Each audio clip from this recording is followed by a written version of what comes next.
All right, we now move over to the NFL. The NFL draft first round on Thursday, a couple days away. And so, in honor of this being our last draft preview segment, we want to do something somewhat different. The question is for this one: which NFL team needs what team has the most pressure to have a really good draft? That's the question, Trent. All right. So in totality, I'll come back to that. But I think if you're talking about offensively, I think it's two teams that stick out right off the bat. One being the Green Bay Packers. Listen, here's the deal. We just said this. You got 2 first-round picks. One, if not both, probably need to go to a wide receiver. But, if you spend 22 on a wide receiver and 28 on the offensive lineman, I ain't mad at that. But I do think they both should be offensive picks. We'll see how that goes. And then the Kansas City Chiefs, here's the deal. That was probably the most surprising blow we seen in the offseason, behind Devontae Adams leaving the Packers, was when Kansas City traded away Tyreek Hill. So now we have to pretty much assume that Kansas City is under the pressure to make sure that they use one of these 2 first-round picks to replace the talent of Tyreek Hill. Listen, I don't give a rip who they sign in Austin, the free agency.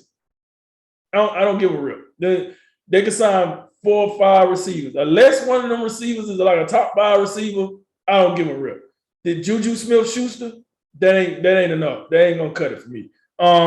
So I do think they're gonna have to probably ace these offensive picks. Now, in totality, listen, some of these bottom feeders need to have a good draft. I'm tired of looking at Jacksonville at the top of the freight. I am. Can they win? Can they get a draft? Can they ace a draft? At least, listen, if let's say they got 8 picks, could they get 6 of them right and 2 of them be flops or something?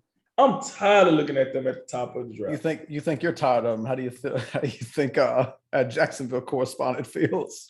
Yeah, he's probably mad about that. No, it ain't probably. He's probably extra mad about that. I'm just saying I don't like seeing it. He's living it. So, But I'm looking at teams like the Jets, for example. Listen, I know you think you got your quarterback. So if you got your quarterback, I don't know, draft him a weapon, draft him an offensive lineman, draft him something. I think so. I guess I don't want to jump too far ahead because I know we got to wrap it later on. Let's talk about this. But a team like Carolina, listen, here's the thing, right? Would you say Carolina aced the draft last year with the defensive picks? But I know it was J.C. Horn that was their first pick, right? Right. I'm skipping out whoever else, but I mean that was really good. That was a really good pick. Well, let me see. It was either last year or the year before when they went all defense. I think it was the year before last. So they went, okay, so that's what I'm referencing. And to. I know I really like that draft. Right. So I feel like the Panthers should just do that on offense now. Well, not all offense, but because they still got DJ Moore, they still got Christian McCaffrey. I get that, but outside of those guys, I mean, I don't know if Robbie Anderson ever going to get activated over there in the Carolina uniform. So I don't know, man. I think the Panthers could be under some pressure to look at a quarterback at 6. Maybe be more offensive minded like they did with the defense. I mean, it worked out. How about the Washington Commanders for a second? Here's the deal. We came into the season, we was talking about their defense. Oh, this defense should be electric. They're going to be led by the defense. You can roll out a potato sack to lead them to divisional championship because it's so bad. And then that didn't happen. And now, once again, not to jump too far, the Commanders are in everything. You know what kind of get the monkey off your back? Winning. So, yes. So if they go out here and make some noise, get some picks right, give Carson Wentz some, because evidently he ain't gonna have Terry McLaurin to throw to because he a little upset with his contract. But if you don't have that guy back, your number 1 receiver, well, go get him some other guys. I know you got Gibson back there in the backfield, but who in the hell else do you got? You got to ask yourself, who else?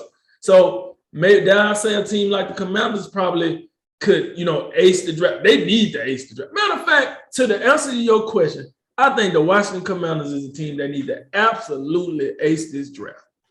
Absolutely. Why? Because they're the talk of the town or the talk of the NFL about everything that's not talked about in football. They out here damn near money laundering. They like a RICO case against them pretty much. Like they got it all going on over there. So hey, listen, maybe if you just go ahead and do, fix the stadium one, and then have a good draft, and maybe we might not remember that you guys break so many common everyday rules and treat your fans like straight. So I think you know what? I came to the conclusion, Jay. I'm gonna say I think the Washington Commanders is absolutely a team that needs to ace it all around. And then, like I said, for me, Green Bay and Kansas City are two teams that I think need to ace the offensive side of the ball, especially. Not to say they don't need some help on defense, but when we think about these two teams and who their quarterbacks is and what they've been doing in the last about 4 years, it's about the offense for those two teams. So that's where I'm at with that, Jay.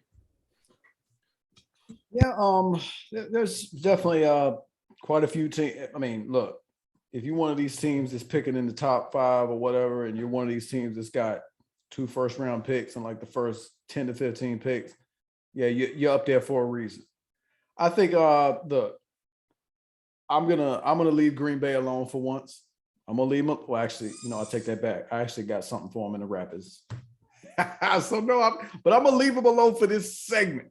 You're free for this one, Brian Gutekunst. But there is pressure on them, particularly to get that wide receiver position under control.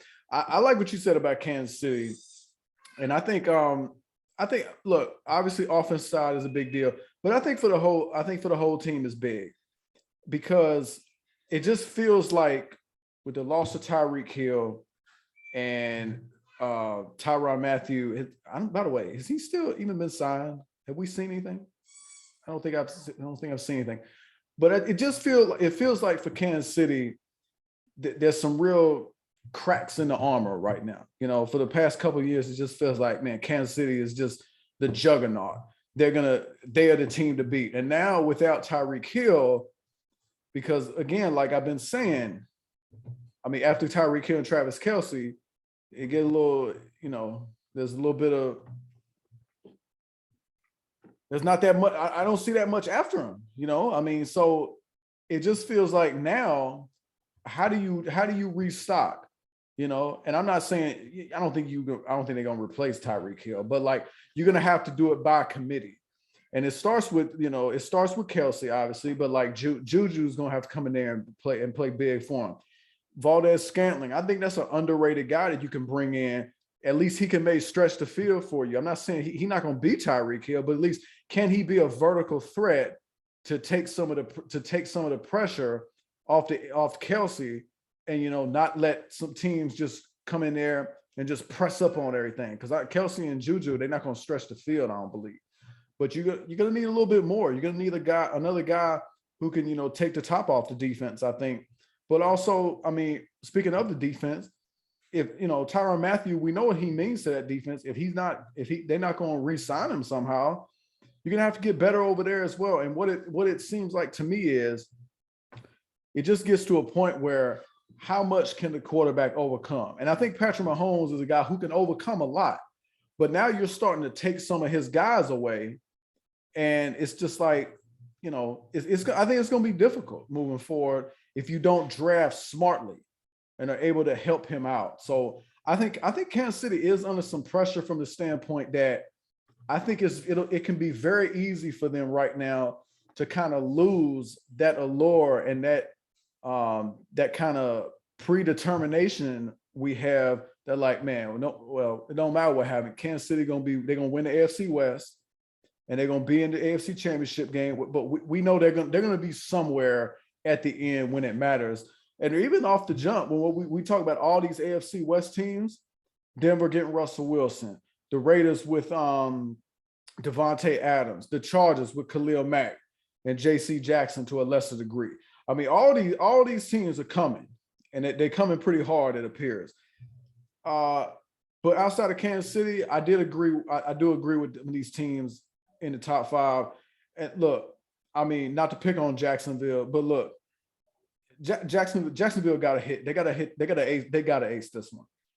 And the reason why I believe is they had their first pick last year. We know it, Trevor Lawrence, and Trevor Lawrence was that guy, right or wrong. And I think me and you are two guys who have been somewhat measured in our approach of Trevor Lawrence and saying, well, you know what, maybe we should pump the brakes just a little bit on this guy, because I'm not sure.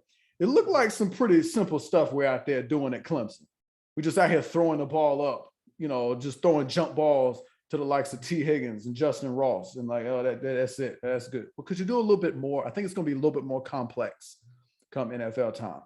Now, what they did do, look, they upgraded at receiver. It looked like Christian Kirk, somebody else that they signed. They tried to do some things, but still, even with that being said, they got a lot of work to do, and I think it's really important because Trevor Lawrence saved that Week 17 game where they wrecked the Colts' playoffs hopes.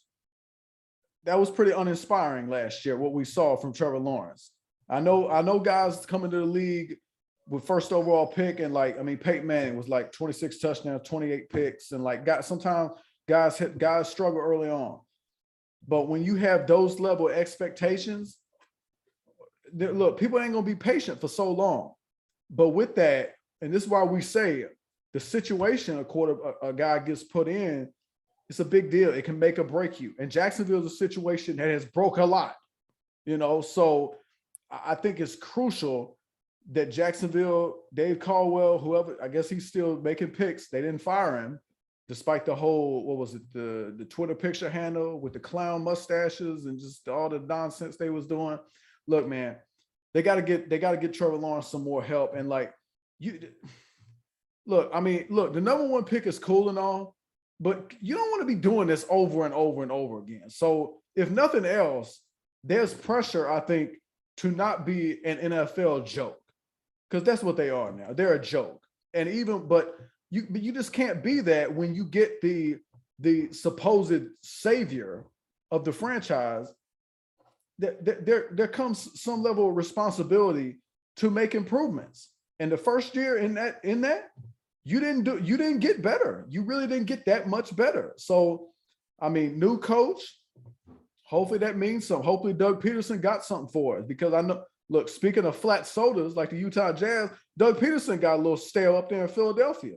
That's just what happens. So I think Jacksonville's under a lot of pressure. I think Kansas City is as well. And also, not to drag it out, if you got 2 picks up there in the first 10, 15 picks, you better do something, because if you don't, what was the point of acquiring them? So if you ain't got none for us, you ain't gonna hit. What are you doing?